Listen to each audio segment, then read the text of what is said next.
मैंने ये presentation upload कर दी है LMS पे, तो वो देख लीजिएगा। होपफुली लेक्चर्स भी जो है वो डाउनलोड पे मैं बार बार उसको लगा रही थी, तो कल तो मेरा इंटरनेट बहुत ही तंग कर रहा था, आज जरा बेहतर प्रोग्रेस है, तो इंशाल्लाह आज रात तक लेक्चर्स भी मैं अपलोड करने की कोशिश करूंगी, लिंक्स के। ये देखिए, ये मैंने आपके साथ शेयर की है presentation, can you see it? Ma'am हो रही है लेकिन अभी हुई नहीं। अच्छा,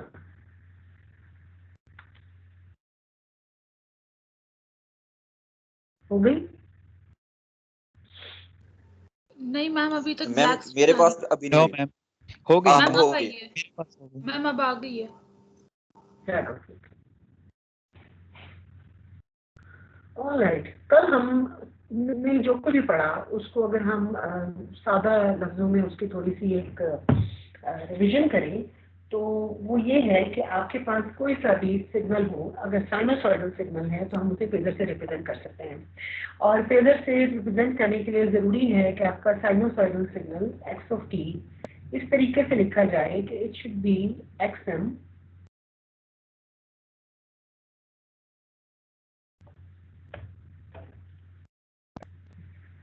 XM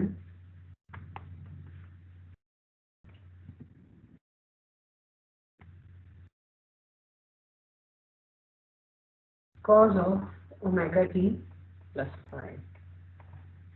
अगर इस तरीके से एक सिग्नल लिखा जा सकता है तो उसकी phasor representation is x, the capital x. आगे कोई सब्सक्रिप्ट उसके साथ लगाने की जरूरत नहीं, कुछ करने की जरूरत नहीं। This is will be equal to XM with the phase of phi. या आप इसे लिख सकते हैं कि this is equal to XM e raised to power j phi. या आप इसे लिख सकते हैं that this is equal to XM cos of phi plus j XM sine of phi. और ये तीनों रिप्रेजेंटेशंस आपस में इंटरचेंजेबल हैं, हम चाहें तो एक रिप्रेजेंटेशन के मेथड से दूसरे मेथड में टॉगल कर सकते हैं।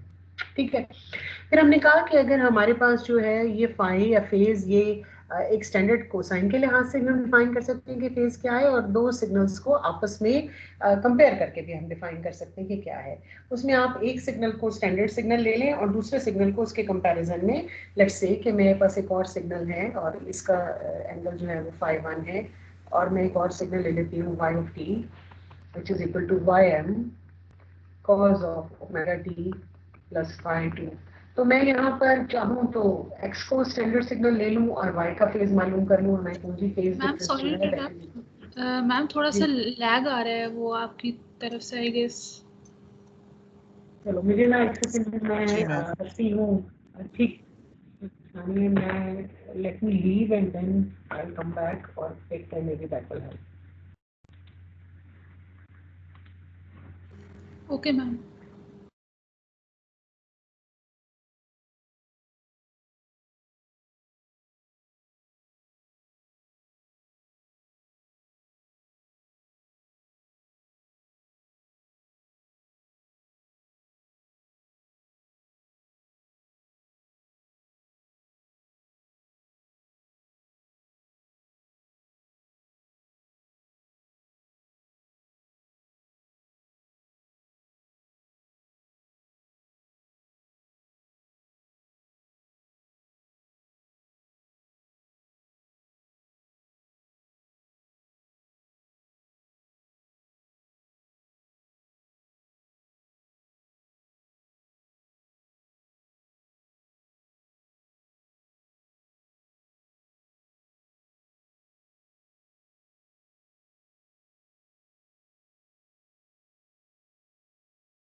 बताइए, मैंने शेयर किया, आपको नजर आ रहा है? Yes ma'am. जी मैम नजर आ रहा है। चलो लेट्स होप कि अब ये जो है ना ये जरा बेहतर होगा। मेरा असल में यहाँ पर हुई है बहुत ज्यादा बारिश और all of a sudden my land is not working. मैं इस वक्त वाईफाई पे हूँ। चलो लेट्स होप, देखते हैं। अब मुझे आप बताएं कि ये जो मैं लिख रही हूँ ये आपको नजर आ रहा है या डिले है? नजर आ रहे हैं मैम। नजर आ रहा है। मेरा ख्याल है बेहतर हो गया, हालात इंप्रूव हो गए। मैं जाके इधर उधर 2-3 चीजें छेड़ी हैं। एनीवेज, तो अगर हमारे पास दो सिग्नल हो तो हम उनके फेजेस को आपस में कंपेयर भी कर सकते हैं। फिर हमने देखा कि अगर हमारे पास दो सिग्नल्स हैं और हमने दो सिग्नल्स को आपस में ऐड करना है तो उसके लिए बेहतरीन तरीका ये है कि हमारे पास जो फेजर का जो एनवायरनमेंट है उसमें हम रेक्टेंगुलर फॉर्म में काम कर रहे हों, ताकि रियल पार्ट में रियल पार्ट ऐड कर सकें और इमेजिनरी पार्ट में इमेजिनरी पार्ट ऐड कर सकें। इसी तरह अगर आपने दो सिग्नल्स को सब्ट्रैक्ट करना है तब भी आपके पास रेक्टेंगुलर रिप्रेजेंटेशन बेहतर है। ये मैं पिछले पेज पे आ जाती हूँ, थोड़ा सा उसका समरी यहाँ पे है। और अगर आपने दो सिग्नल्स जो हैं उनको आपने मल्टीप्लाई करना है या डिवाइड करना है तो हमारे पास जो बेहतर फोरम है वो ये है कि हम फेजर्स की जो फेजर रिप्रेजेंटेशन है या जो उसकी एक्सपोनेंशियल रिप्रेजेंटेशन है उसमें हम काम करें। ये फेजर के साथ साथ ना एक्सपोनेंशियल रिप्रेजेंटेशन भी बहुत अच्छा काम करती है। अब आगे हम करेंगे सवाल तो उसमें मेरे सी। और अगर आपने रेसिप्रोकल फाइंड करना है या कोई स्क्वायर रूट या क्यूबिक रूट या कोई भी रूट फाइंड करनी है तो उन तमाम कामों के लिए बेहतर है कि हम फेजर रिप्रेजेंटेशन में हो।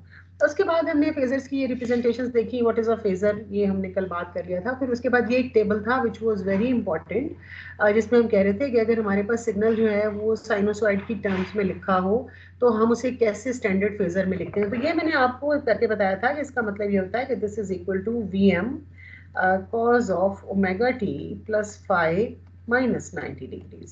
तो ये जो है जब आप इसको सॉल्व करोगे तो that will turn out to be sine of omega T plus phi. ठीक है, तो ये हमने कुछ चीजें जो हैं वो कल पढ़ी थी। ये हमारे पास स्टैंडर्ड है, ये सिग्नल है टी डोमेन में, ये सिग्नल है इसकी टाइम डोमेन में रिप्रेजेंटेशन, ये हमारी फेजर रिप्रेजेंटेशन और ये फेजर का मैथमेटिकल एक्सप्रेशन है जिसके साथ के हम काम करते हैं। तो that is where we left things of yesterday.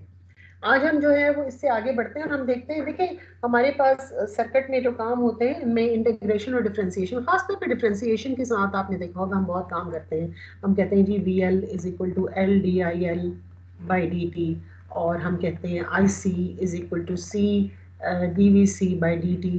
तो हमारे पास बेसिकली डिफरेंशिएशन बहुत ज़्यादा इस्तेमाल होती है, इंटीग्रेशन भी होती है। अगर आप इंटीग्रेशन के इनिशियल कंडीशंस आपके पास मौजूद हों तो आप इंटीग्रेशन भी अप्लाई कर सकते हैं। तो फेजर डोमेन में इंटीग्रेशन और डिफरेंशिएशन कैसे बिहेव करती है, ये करने से पहले एक आप मुझे बात बताइए कि आपके पास अगर एक सिग्नल है, लेट्स से ये आपके पास सिग्नल है और ये सिग्नल की फेजर है, ये वीएम और ये, तो आप इसको कैसे लिखोगे? ये क्या है? मैं कहती हूँ ये वी ऑफ टी ऐसे जैसे कि मैंने रिप्रेजेंट किया हुआ, तो V of T is equal to V M cos of omega T, right? यही है ना कि मैंने इसका फेज यहाँ पे क्या लिया, मैंने इसका फेज 0 लिया, तो मैं इसकी रिप्रेजेंटेशन है। अगर मैं इसको यहाँ वर्टिकल एक्सिस पे लिखूं तो इसकी फेजर रिप्रेजेंटेशन क्या होगी? सॉरी, इसका वी ऑफ टी क्या होगा? Ma'am V M cos of omega T plus 90। Absolute, cos of omega T plus 90 degrees. और अगर मैं रेक्टेंगुलर फॉर्म में लिखूं ये, अच्छा यहाँ पर अगर मैं इसकी फेजर लिखती हूँ, मैं इसकी v लिखती हूँ तो ये आती है वी एम 0 डिग्रीज, और यहाँ लिखती हूँ तो ये आती है वी एम 90 डिग्रीज। ठीक है, रेक्टेंगुलर फॉर्म में अब इन दोनों को ना हम एक दूसरे से अलग करने के लिए एक लाइन लगा देते हैं। रेक्टेंगुलर फॉर्म में ये जो मेरे पास पहली रिप्रेजेंटेशन है जिस वी एम 0 डिग्रीज, ये क्या होगी? ये होगी we M plus J 0। Yes ma'am. ठीक है, और ये जो नीचे है ये क्या होगी? Ma'am V M plus J 90। VM क्यों होगा? Is there a real part to this thing जो कि आपके ख्याल में ये वीएम होगा? 0 + j। It is just J plus J V M, absolutely, जिस किसी ने कहा बिल्कुल ठीक कहा। तो आप मुझे इन दोनों सिग्नल्स को देख के ये बताओ कि एक हालत में जो रेक्टेंगुलर रिप्रेजेंटेशन थी वो वी एम थी, ठीक है, जीरो को हटा दो, रेक्टेंगुलर रिप्रेजेंटेशन की बात करते हैं, वी एम थी रेक्टेंगुलर रिप्रेजेंटेशन, और जब मैंने 90 डिग्रीज का फेस शिफ्ट दिया तो रेक्टेंगुलर रिप्रेजेंटेशन क्या हो गई, जे वी एम। जीरो। नहीं, जब 0 डिग्रीज का फेस था ना तो रेक्टेंगल, देखिए ये जो आप अब वेक्टर्स भी आपको आते हैं ना, ये आपके पास जो है, let me draw this thing in yellow, ये आपके पास है, मैग्नीट्यूड इसका वीएम है। अगर मैं इसको रेक्टेंगुलर कोऑर्डिनेट्स की फॉर्म में लिखूं तो क्या होगा, वीएम,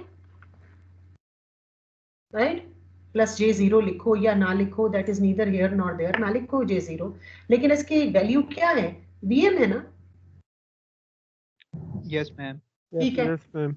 इसके एज अपोज टू दिस, ये जो दूसरा मैं बना रही हूँ, लेट्स से इसको हम, let's choose the colour purple if it shows in here, ये इसको मैं अगर फेजर की फॉर्म में लिखूं तो ये क्या होगा, rectangular form of the phasor, ये होगा जेवीएम, जेवीएम। तो इसका मतलब ये है कि अगर मैं टाइम डोमेन में 90 डिग्रीज का फेज शिफ्ट देती हूं तो फेजर डोमेन में क्या होता है,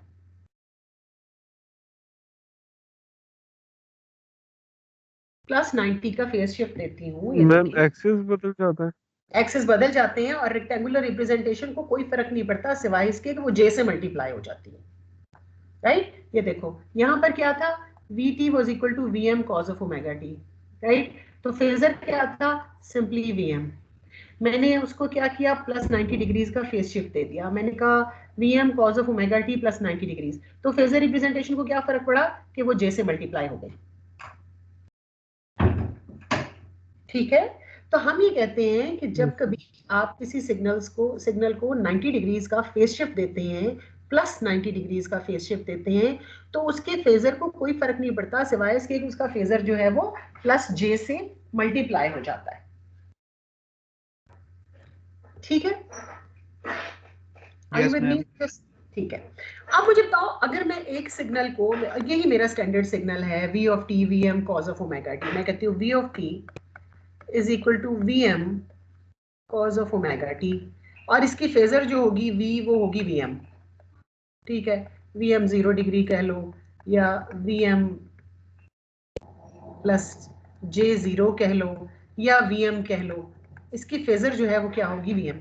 अब मुझे अब ये बताओ, अगर मैं इसको माइनस 90 डिग्रीज का फेज शिफ्ट देती हूँ, V of T is equal to V M cos of omega T minus 90 degrees, right.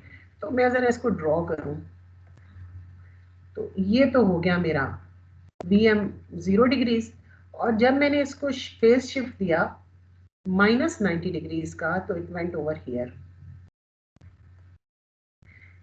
तो मैं इसको रेक्टेंगुलर रिप्रेजेंटेशन कैसे होगी, मैम माइनस जे से मल्टीप्लाई करते हैं क्या? Minus J V M ma'am. Minus J. Yes ma'am.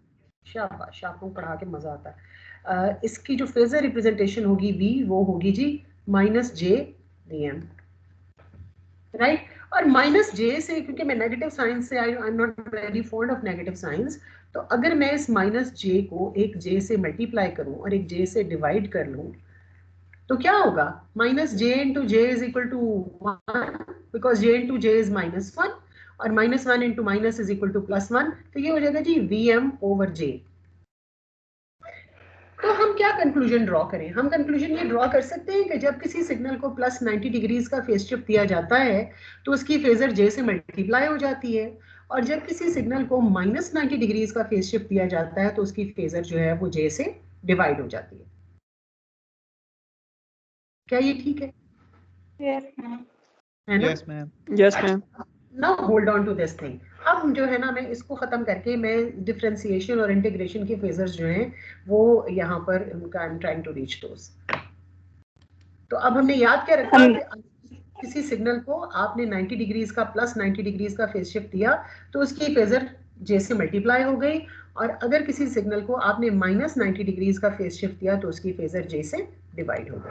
Alright ma'am हम जी। लोग 180 डिग्री अगर फेज शिफ्ट दे दें 180 डिग्रीज का तो क्या होगा? 90 का तो वो एक 90 से जे से मल्टीप्लाई होगा, दूसरे 90 से जे से मल्टीप्लाई होगा, तो आपके पास -1 से मल्टीप्लिकेशन हो जाएगी। एक 90 से -1/j से डिवाइड होगा, दूसरे 90 से फिर 1/j से डिवाइड होगा, तो 1/-1 -1 से मल्टीप्लिकेशन हो जाएगी। और ये देखो कॉमन सामने नजर आ रहा है, ये एक सिग्नल है, ये Vm है, तो ये हो जाएगा Vm cos of omega T plus 0, ठीक है। और ये अगर ये है -Vm है तो ये है जी Vm cos of omega T plus minus 180 degrees.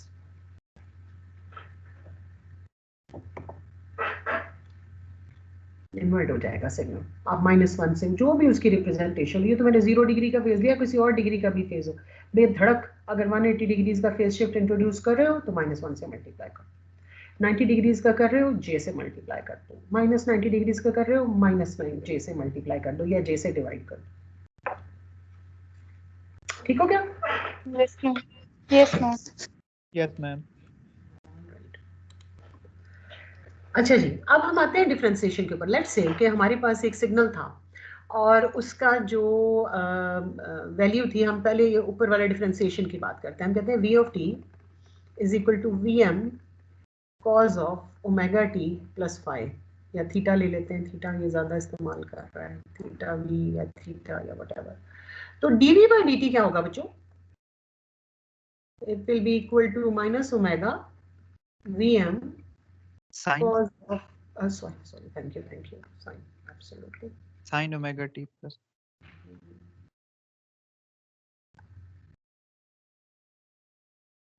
Sign of omega T plus theta, ठीक है। तो यहाँ पर क्या मैं minus omega Vm sine of omega T plus theta, इसको मैं फेजर की फॉर्म में लिख सकती हूँ, या मुझे पहले इसको स्टैंडर्डाइज करना पड़ेगा और इसको साइन नेगेटिव साइन को हटाना पड़ेगा और साइन की जगह कॉस की टर्म्स में लिखना पड़ेगा, ये सब करना पड़ेगा ना? तो अगर मैं करूँ तो ये क्या हो जाएगा? ये हो जाएगा omega Vm cos of omega t plus theta plus 90 degrees. Is that it?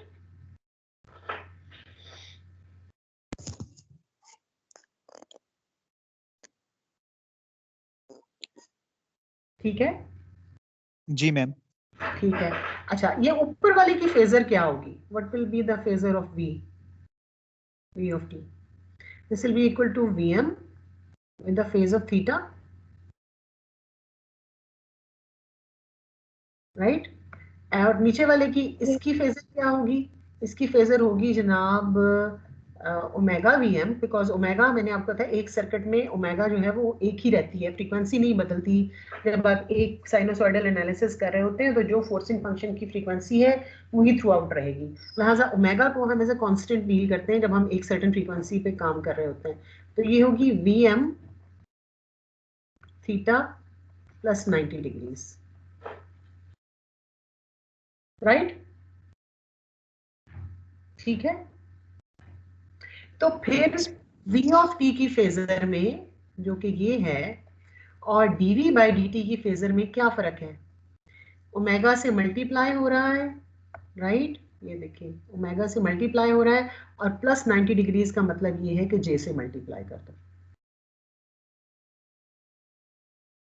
ठीक है। तो इसका मतलब है जब कभी आप डिफरेंशिएट करते हैं किसी सिग्नल को तो उसकी फेजर को सिंपली j ओमेगा से मल्टीप्लाई कर देते हैं। क्या ख्याल है? Works for you? Yes ma'am. ठीक है। इसी तरह जब कभी आप इंटीग्रेट करते हैं, ये मुझे मेरा ख्याल है इतना करने की जरूरत नहीं, लेकिन फिर भी हम कर लेते हैं। Vm मैम जी मैम इस बात को अज्यूम करते हुए तो जब हम अगर वो पहले से जे पे लाए करो तो जे स्क्वायर नहीं हो जाएगा? तो हो जाए, नहीं जाता तो मैम आप हम कह रहे हैं ना कि 90 का फेज शिफ्ट हुआ है बस, तो अगर वो पहले से जे पे लाई करे तो उसका जे हट नहीं जाना चाहिए क्योंकि वो एक्सेस स्वैप हो गया ना। तो हट जाएगा ना बेटा, ये देखो ना, ये जो भी हमारे ख्यालात हैं, ये देखो 90 पे लाई कर रहा था, जे था, एक और 90 का आपने फेस शिफ्ट दिया तो जे इंटू जे माइनस 1 हो गया, हट जाएगा जे। लेकिन मैं वही मैं कह रहा हूँ मैम, लेकिन जब हम डिफरेंशिएट करेंगे तो उसमें तो जो अभी आपने रूल बताया उस मुताबिक तो जे स्क्वायर हो जाएगा वो। तो हो जाए, मुझे कोई एतराज नहीं है, मैंने कब मना किया। अगर ये v, लेट्स से ये v j था, तो फिर ये j into omega minus omega हो जाए, मुझे तो कोई एतराज नहीं, हो जाए। What's ठीक है wrong with मैम। इसको मैं जब फेजर फॉर्म में लिखूंगी तो ये हो जाएगा जी omega with a phase of plus minus 180 degrees. I am okay with that, मुझे कोई मसला नहीं। जो रूल है ना, ये एजम्पशंस नहीं है, पहली बात तो ये, इसमें से कुछ एजम्पशन नहीं है, ये तो मैथमेटिकल है, आपके सामने आंखों के सामने किया है, नो एजम्पशन इन इट। तो ये रूल्स हैं, और ये रूल्स किसी भी कंडीशन में there is no exception to this rule. ठीक हो गया, तो हो जाए जो मर्जी हो, यस मैम। जे आ जाए, जे चला जाए, जे जे से मल्टीप्लाई हो जाए, जे डिनोमिनेटर में मुझे कन्वीनियंट है वहां ले जाऊंगी, न्यूमरेटर में कन्वीनियंट है वहां ले जाऊंगी, works for me everywhere, rule है। जी जनाब, अगर आप इसको इंटीग्रेट करते हैं तो व्हाट डू यू गेट?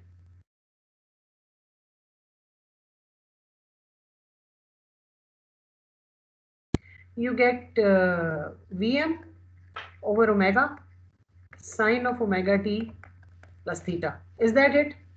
अगर मैं इसको इंटीग्रेट करूं, so that becomes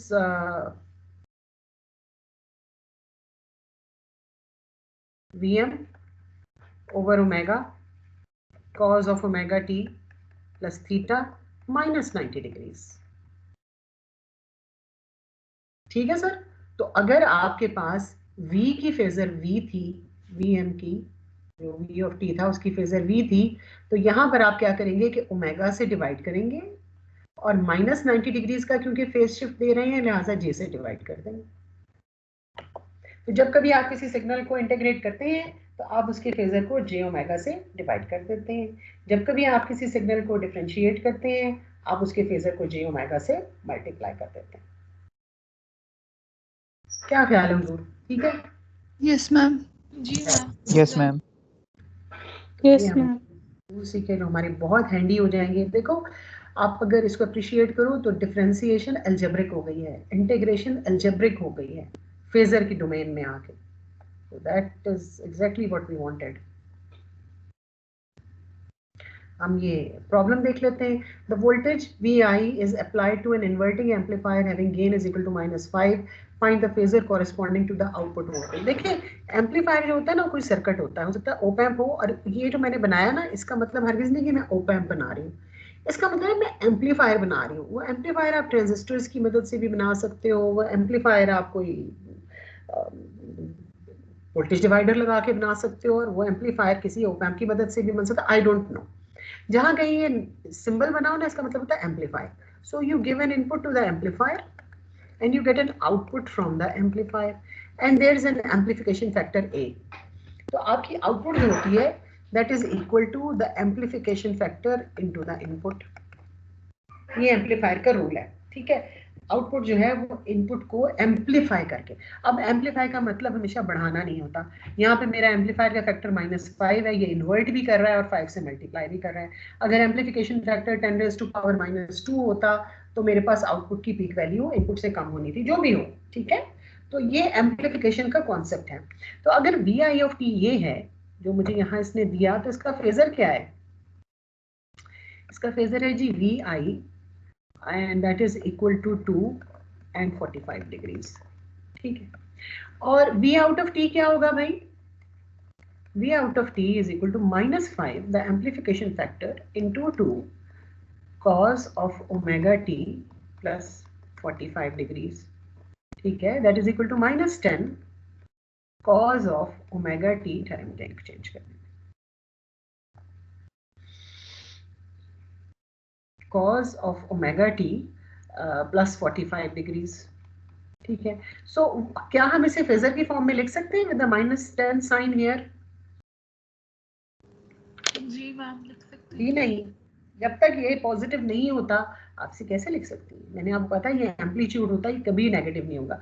इसको मैं अलबत्ता यूं लिख सकती हूँ कि 10 cos of omega T plus 45 degrees minus 180 degrees.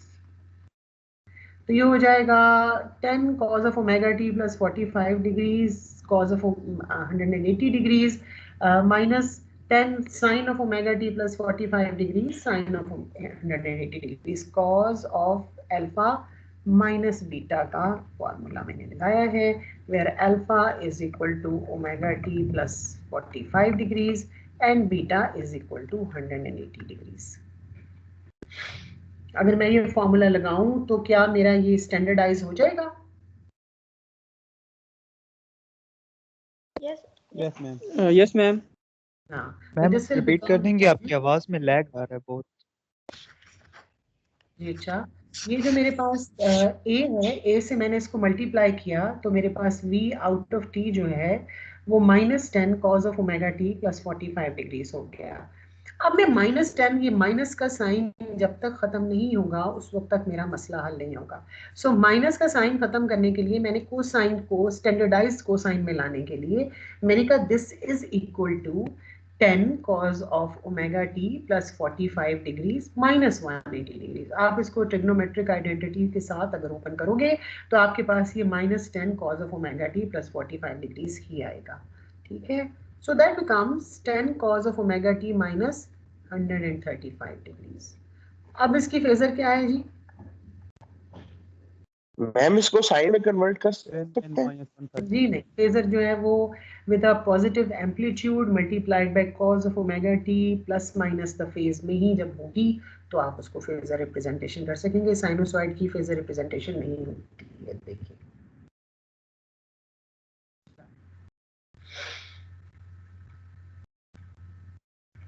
ठीक है, अगर स्टैंडर्ड फेज देना है तो कोसाइन की फॉर्म में रिप्रेजेंट करो। जी, वी आउट की क्या होगी phasor? What will be the amplitude?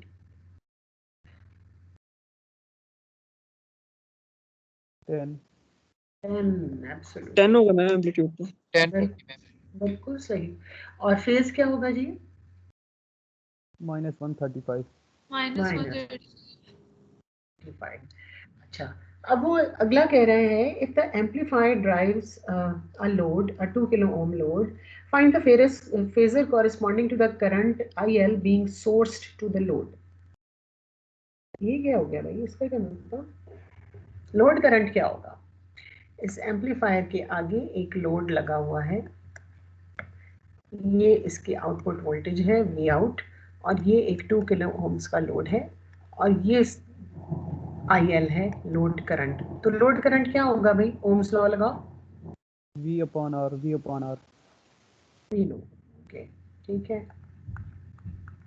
तो इससे फेजर को क्या करना है कि नहीं यहाँ लिखना 2 × 10⁻³ लिखना, V0/2 × 10⁻³ जी। तो IL क्या होगा हमारे पास? V0 क्या है? V0 है 10 cos omega t minus 135 degrees.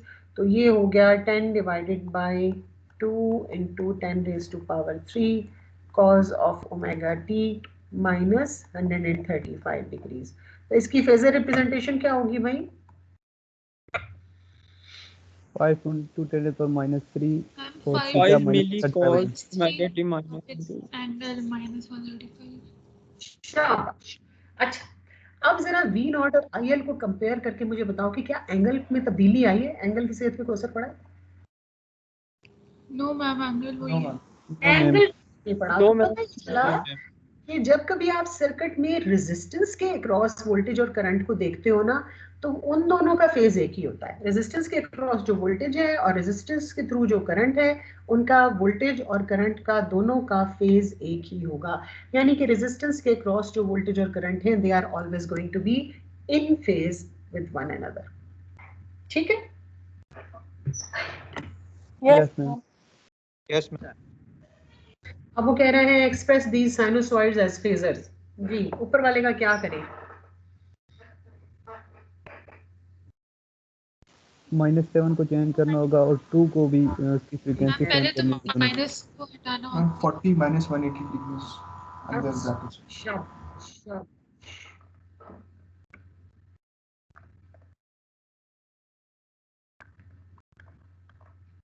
चलें, अब हम इसका फेजर लिख सकते हैं। क्या होगा इसका फेजर जी वी का? मैम 7 और एंगल के साथ सेवन और माइनस -140। 140। शाबाश शाबाश, गुड। और दूसरे का क्या करें साइन के साथ? मैम इसको पहले कॉस में ट्रांसफॉर्म करना पड़ेगा अब ना। इसको ठीक है, डायरेक्टली 90 करो। अब डिग्री मैम। डिग्रीज प्लस 90 करूं या माइनस 90 करूं? Ma'am minus. Plus -90 ma'am. -90 में। शाबाश। अच्छा, ये देखिए मैंने -140 इसका फेस लिखा है, इसने +220 लिखा है। ठीक है, it is one and the same thing, इन दोनों में कोई फर्क नहीं है। मैं 180 की क्योंकि रेंज में रहना चाहती हूँ ना, इसलिए मैं ये 220 वाला फेज मुझे नहीं ठीक लगता। बाद में दोबारा मुझे इसको कंट्रोल में लाना पड़ेगा, इसलिए मैं शुरू से इसको करती हूँ। अगर आप यहाँ -180 जगह +180 कर लेते तो आपके पास 220 का फेज आ जाना था। लेकिन मेरा जो इसमें स्टांस है वो ये है कि let's keep the phase within the range of -180 degrees to 180 degrees. ठीक है, so it's the same thing. I hope कि आपको पता हो कि यहाँ से अगर मैं कैलकुलेट करूँ 220 डिग्रीज, तो वो ऐसे ही है कि मैं यहाँ से कैलकुलेट करूँ और ये 140 डिग्रीज आ जाए, -140 degree. It's one and the same thing. ठीक हो गया? तो this becomes 4 cos of 10 t -80 degrees. तो इसका जो हमारे पास रिप्रेजेंटेशन आएगी आई की, वो है जी 4 इंटू -80 डिग्रीज। ठीक है सर? मैम मेरा यहाँ पे एक क्वेश्चन है। जी मैम यहाँ पर अगर हम दो सिग्नल को हम कंपेयर कर रहे हो, इन दोनों सिग्नल को हमारे पास ए और बी पार्ट ना हो और फ्रीक्वेंसी जैसा कि इन दोनों में डिफरेंट है, तो कैसे कंपेयर करेंगे? यहाँ पर इनका फेज कैसे निकालेंगे? नहीं निकाल सकते जब तक फ्रीक्वेंसी सेम हो। फ्रीक्वेंसी सेम होनी लाजमी है, और अगर हमारे पास अगर फ्रीक्वेंसी सेम हो और दूसरा दोनों डिफरेंट हो, मतलब एक वी है और एक आई है, फिर हम निकाल सकते हैं इनकी? देखिए, वी को दोनों आई का में सेम होना ऐड नहीं कर सकते, वी को आई में सब्ट्रैक्ट भी नहीं कर सकते। वी को आई के साथ आप या तो रेजिस्टेंस है, आप वी ओवर आई कर रहे हो, ठीक है, रेजिस्टेंस के लिए, या I is equal to V over R कर रहे हो। अब कभी ना भूलो इस चीज को, अपना फोकस रखो कि इलेक्ट्रिक सर्किट्स हैं जिनके साथ आप काम कर रहे हो। ठीक है, ओके मैम, अगर थैंक यू। पावर लेट से पावर कैलकुलेट कर रहे हो तो वी इंटू आई कर रहे होगे। अगर आप कर रहे हो पावर तो आई स्क्वायर इंटू आर कर रहे होगे। वहां भी आप फेजर्स इस्तेमाल करो, कोई मसला नहीं है। Okay ma'am. ठीक है, ये जैसे जैसे प्रॉब्लम्स करेंगे ना ये कॉन्सेप्ट्स भी बेहतर हो जाएंगे। अच्छा जी, given that I1 is equal to this and I2 is equal to this, find their sum. Sum के लिए कौन सी शक्ल बेहतर है भाई? मैम फेजेस फॉर्म में। नहीं, रेक्टेंगुलर। सम के लिए रेक्टेंगुलर, एब्सोल्युटली। तो ये जनाब इसको फेजर में लिखूं तो ये है 4 और 30 डिग्रीज, और इसको लिखूं तो ये है 5 और -20 -90 -110 डिग्रीज। ठीक है, तो ये मेरे पास जो है ये -90 होगा या +90 होगा? -90 होगा। मैम -90 होगा। हाँ, अब ये मेरे पास दोनों के दोनों जो है ना ये इनका मैंने सम निकालना है, मुझे रेक्टेंगुलर फॉर्म में चाहिए। तो मैं इसको अगर एक्सपोनेंशियल फॉर्म में लिखूं तो आता है 4e⁻j 30 डिग्रीज, और ये आता है 5e⁻j -110 डिग्रीज। तो ये ऑयलर्स आइडेंटिटी याद है, this is 4 cos of 30 degrees plus j 4 sin of 30 degrees, और ये है जी 5 cos of 110 degrees plus -j 5 sin of 110 degrees. ठीक है जनाब?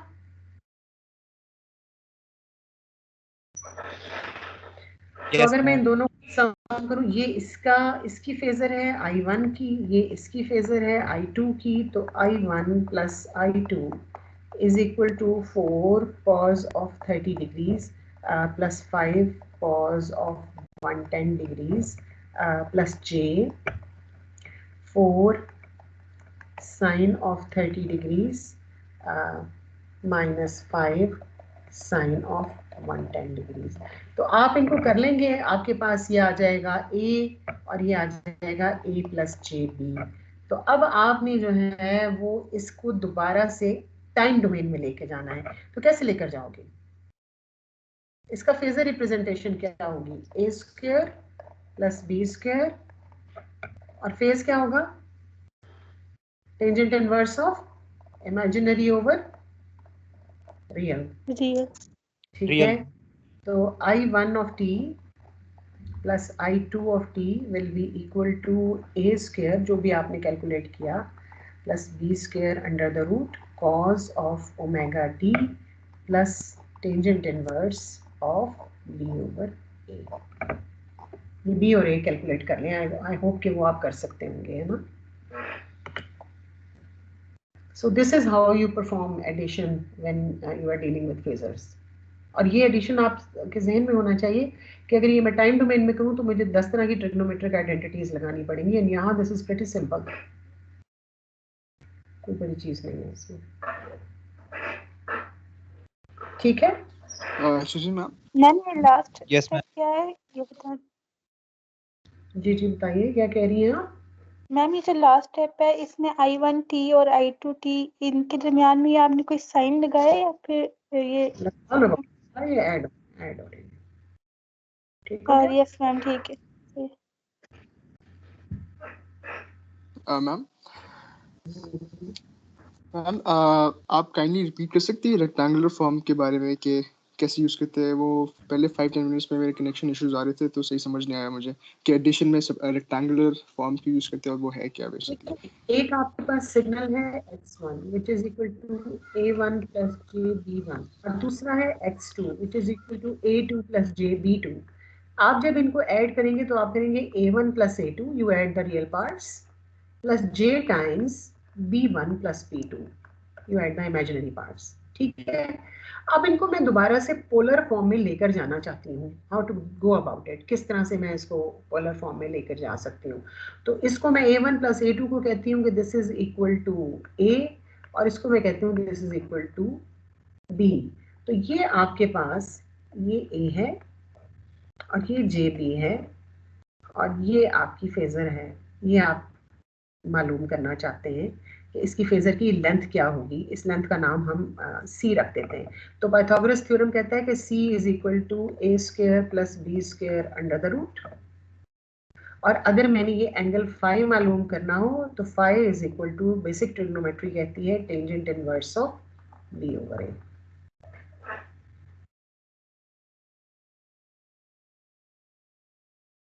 ठीक, तो जब आप इसको फेजर फॉर्म में लिखेंगे a प्लस जे बी को, तो ये हो जाएगा a square plus B square under the root into phase आ जाएगा tangent inverse of b over a। और जब आप टाइम डोमेन में जाके लिखेंगे तो टाइम डोमेन में a square plus B square is the amplitude, उसको एम्पलीट्यूड की जगह रिप्लेस कर देंगे into cos of omega t because omega is the operational frequency plus the phase is the phase of the angle that I calculated which is equal to tangent inverse of b over a। Alright, thank you ma'am. ठीक है, अब आता है AC response of basic circuit elements. आपके पास जो basic circuit elements हैं उनका AC response क्या होता है, उसमें हम सबसे पहले रेजिस्टेंस की बात करते हैं।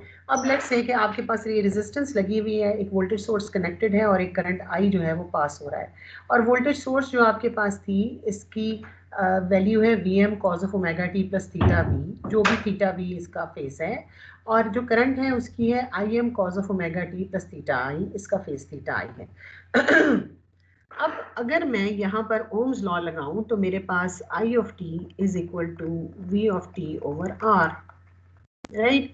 तो V ऑफ टी जो है वो मेरे पास है Vm cos of omega T plus theta V, right, divided by R।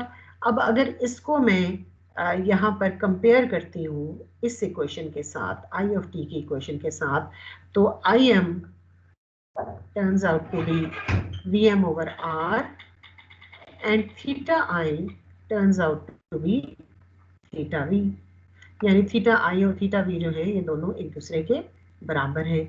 तो हम कहते हैं कि रेजिस्टेंस में अगर एक रेजिस्टेंस, और ये जो वोल्टेज और करंट है ना, ये सिर्फ the voltage and current across this resistor, ख्याल रखना इस रेजिस्टेंस के अक्रॉस वोल्टेज V है और इसके थ्रू करंट जो है वो I है। तो ये वोल्टेज और करंट जो है ये दूसरे, इन दोनों के फेजेस सेम होंगे। Theta I is equal to theta V and I M is equal to V M over R. ये उसने ड्रॉ करके आपको बता दिया कि ना, ये अगर आपका V है और ये जो है ये आपके पास V की फेजर है। तो आपका जो करंट होगा उसका सिर्फ एम्पलीट्यूड बदलेगा R की वैल्यू के लिहाज से, नहीं तो वो वोल्टेज के साथ इन फेज होगा। यानी जहां करंट का मैक्सिमा होगा वो वही जगह होगी जहां पे वोल्टेज का मैक्सिमम होगा, और जहां करंट की जीरो क्रॉसिंग होगी वो वही जगह होगी जहां वोल्टेज की जीरो क्रॉसिंग होगी, और जहां करंट का मिनिमा होगा वो वही जगह होगी जहां के वोल्टेज का मिनिमा होगा।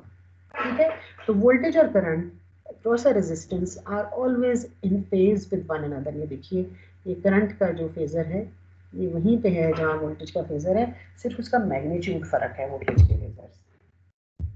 ठीक है सर? Yes ma'am. मैम ये थ्योरेटिकली Yes, स्पीकिंग ये कंस्ट्रक्टिव इंटरफेरेंस हो रही है, तो मतलब करंट और वोल्टेज की क्या चीज ऐड अप होती है पूरे जो सिग्नल में, मतलब पूरे रेजिस्टर में, क्योंकि इन फेज और कोहेरेंट। करंट और वोल्टेज रेजिस्टेंस जो होती है वो इंस्टेंटेनियस चीज है। आप रेजिस्टेंस का जो बेसिक लॉ है ना उसको आप लोग अप्रिशिएट नहीं करते। V is equal to I into R, there and then. जो चेंज V में उस वक्त हो रहा है वही चेंज I में उस वक्त हो रहा है, क्योंकि रेजिस्टेंस में कोई एनर्जी स्टोरेज की कैपेबिलिटी नहीं, वो कुछ स्टोर नहीं करता। अच्छा, सही है। उसका हर काम उसी इंस्टेंट का काम है। उसमें कुछ स्टोर करने, कोई फील्ड वील्ड डेवलप करने की सलाहियत हो तो वो डिले दे या टाइम डिपेंडेंट कोई काम कर सके, वो कोई टाइम डिपेंडेंट काम नहीं कर सकता। ऑलराइट, सही है, समझ आ गई। अच्छा जी, नेक्स्ट है आपके पास कैपेसिटर। कैपेसिटर का गवर्निंग लॉ क्या है? I is equal to C dV by dt। और अगर आपके पास V जो है that is equal to Vm cos of omega t, जो कि हमने ये बनाया है।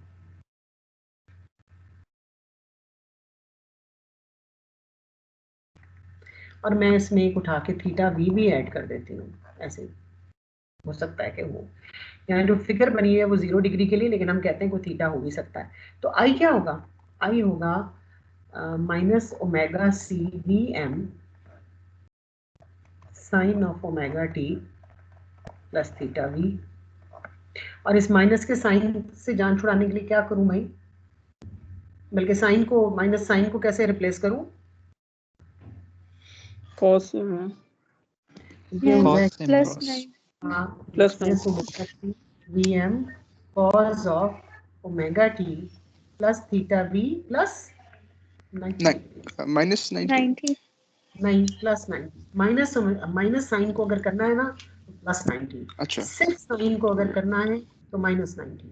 ये याद कर लो, ये तो अब आप लोगों के ना बैक ऑफ द माइंड में होना चाहिए। तो ये देखिए इसका मतलब क्या है? इसका मतलब ये है कि पीक वैल्यू कितनी हो गई है इसकी? Omega C V M. ये लीजिए पीक वैल्यू कितनी हो गई है? Omega C V M. और फेज उसका थीटा वी था, और इसका फेज कितना है? Theta V plus 90 degrees. Theta I कितना है? Theta V plus 90 degrees. इसका मतलब है current is leading the voltage by 90 degrees. The current is leading the voltage by 90 degrees. The voltage and current are in quadrature across a capacitor. ठीक है, ये देखिए ये करंट जो है this is leading the voltage by 90 degrees. इसको हम कहते हैं current leads the voltage by 90 degrees across a capacitor। ये कैपेसिटर लॉ है। ये कैपेसिटर का करंट जो है वो हमेशा वोल्टेज को लीड कर रहा होता है, और ये सिर्फ कैपेसिटर के दो टर्मिनल्स की मैं बात कर रही हूँ, बाकी सर्किट की बात नहीं कर रही। बाकी सर्किट में क्या हो रहा है वो हम देखेंगे। सिर्फ कैपेसिटर के टर्मिनल्स की अगर आप बात कर रहे हो तो the current is leading the voltage by 90 degrees. ठीक है हजरात? तो रेजिस्टेंस में वोल्टेज और करंट क्या होते हैं? इन फेस। इन फेज शाबाश, इन फेज। इन फेज होते हैं मैम। और कैपेसिटर में वोल्टेज और करंट क्या होते हैं? The current is leading 90 leading degree by 90 leading. Leading the phase। Voltage by 90 degrees. तो ड्युअलिटी के रूल के लिहाज से इंडक्टर में क्या होना चाहिए? 90 डिग्री Voltage लैग lead करना करती है। चाहिए करंट। 90 degrees lag होना चाहिए, शाबाश। The current should be lagging behind the voltage by 90 degrees. Let's see. ये ले, अब हमारे पास आप इसको देख लो, हम कहते हैं जी हमारे पास V is equal to L di by dt। तो V अगर हमारे पास है V of t is equal to Vm cos of omega t plus theta v, और I of t is equal to Im cos of omega t plus theta I, right? तो फिर V is equal to L d by dt of I क्या था, Im cos of omega t plus theta I, right? So that is equal to minus omega L Im sine of omega t plus theta I, right? Or in other words, this is equal to omega L Im cos of omega t plus theta I minus 90 degrees। अब अगर ये theta v है, voltage का है, तो theta v is equal to theta I minus 90 degrees, और in other words theta I is equal, sorry plus ma'am plus 90 नहीं होगा? 90, तो in other words theta I is equal to theta v minus 90 degree, क्योंकि वहां पहले 90 का negative sign था, ठीक है। तो आपके पास ये जो है, ये लीजिए here goes, और जो ये ओमेगा एल आई एम, अगर ये वी एम है तो फिर आई एम क्या है, V M over omega L. तो यहाँ पर पता ये चला कि theta I is equal to theta V minus 90 degrees. तो एक तो एम्पलीट्यूड मॉडिफाई होगा, दूसरे अभी जो आप बात कह रहे थे कि इंडक्टर में करंट जो है it lags behind the voltage by 90 degrees. देखो करंट की पीक वोल्टेज के 90 डिग्रीज के बाद आई, करंट जो है वो वोल्टेज से 90 डिग्रीज पीछे लैग करता है। तो आज जो हमारे काम का सारे का क्रक्स था वो क्या था कि जब आप डिफ्रेंशिएट करते हैं तो आप बेसिकली फेजर को जे ओमेगा से मल्टीप्लाई करते हैं, जब आप इंटीग्रेट करते हैं तो आप फेजर को जे ओमेगा से डिवाइड करते हैं। फिर हमने सर्किट एलिमेंट्स के बिहेवियर्स देखे, हमने कहा रेजिस्टेंस में जो वोल्टेज और करंट हैं they are in phase with one another, सिर्फ उनके एम्पलीट्यूड्स मुख्तलिफ होते हैं। कैपेसिटर में वोल्टेज और करंट जो है वो इस तरह बिहेव करते हैं that the current is leading the voltage by 90 degrees, और उनके एम्पलीट्यूड भी डिफरेंट होते हैं, फ्रीक्वेंसी की वैल्यू से मॉडिफाई होते हैं। और जब हम इंडक्टर की बात करते हैं तो इंडक्टर में हमारे पास वोल्टेज और करंट का बिहेवियर ऐसा है that the current is lagging behind the voltage by 90 degrees, और साथ के साथ उनके एम्पलीट्यूड्स भी मॉडिफाई होते हैं, ठीक है। तो are we good so far? Yes ma'am. Yes ma'am. जी मैम। ठीक है, इंशाल्लाह देख लीजिएगा। मैं जो लेक्चर स्लाइड्स हैं वो तो मैंने अपलोड कर दी हैं LMS पे। इंशाल्लाह अगर मेरी अपलोडिंग उसकी कंप्लीट हो गई वीडियोस की, तो वीडियोस भी आज रात तक मैं आपके साथ उसके कनेक्शन वो क्या लिंक्स जो हैं वो शेयर कर दूंगी। मुझे 2 मिनट और दें, मैं ज़रा आपकी अटेंडेंस ले लूँ।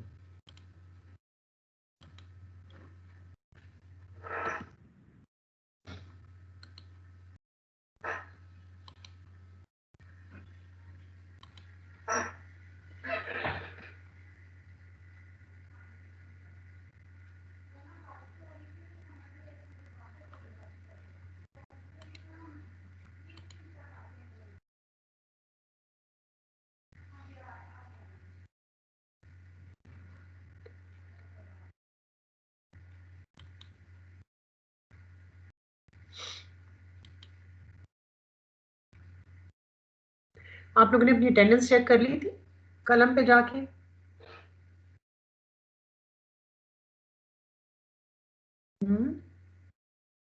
Yes ma'am. इसको चेक करते रहा करिए, ये ना हर महीने की 5 तारीख को लॉक हो जाती है, यानी उसके बाद मैं इसको मॉडिफाई नहीं कर सकती। तो इसलिए 5th ऑफ एवरी मंथ से पहले इसको देख लिया करें कि कहीं कोई गलती नहीं तो नहीं है, ताकि मैं उसे ठीक कर दूँ। अच्छा जनाब, Mohammad Talha Khan, present ma'am. Farhan Ahmed Abbasi, present ma'am. Syeda Maham Raza, present ma'am. लारे ब्लाइक, Present, ma'am. Sardar Subhan Qasim, Present, ma'am.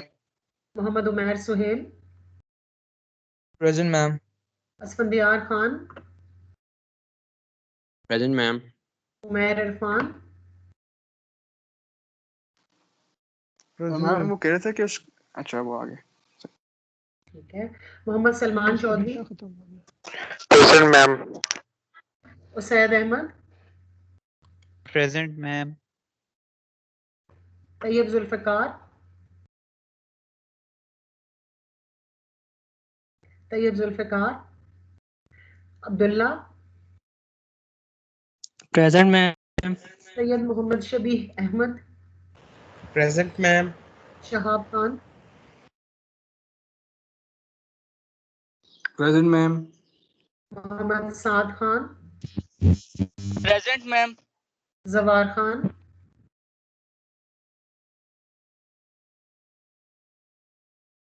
Mohammad एहसान, प्रेजेंट मैम। ठीक है, मिराल कमाल,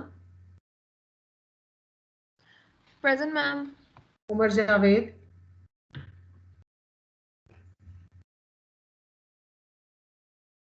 Ayesha Zakir, Present, ma'am. Shahzeb Ali Zarmast, Present, ma'am. Malik Mohammad Ammar, present ma'am. Syed Mohammad Zafir, present ma'am. Awais Raza, Present, ma'am.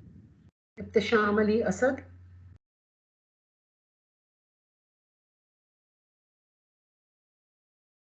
Present, ma'am. Dua Khan, Present, ma'am. Noorul Ain Zahra, Present, ma'am. Hamadur Rahman,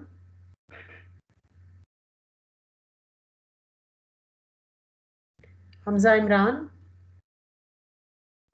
present ma'am Shahudur Rehman Syed,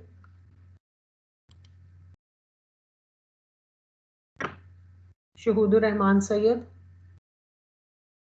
Ali Hassan Tariq, Present, ma'am. Raja Zain Khalid, ma'am वो present है, उसका mic का इशू है। ठीक है, मुर्तज़ा कमाल दुरानी,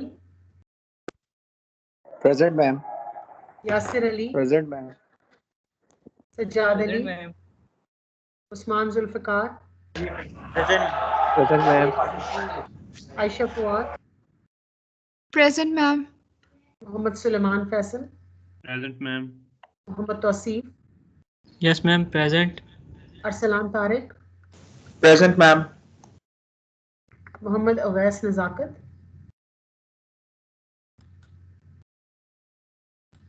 मोहम्मद अवैस नज़ाकत, मैम वो प्रेजेंट है, उसका कनेक्शन का इशू है।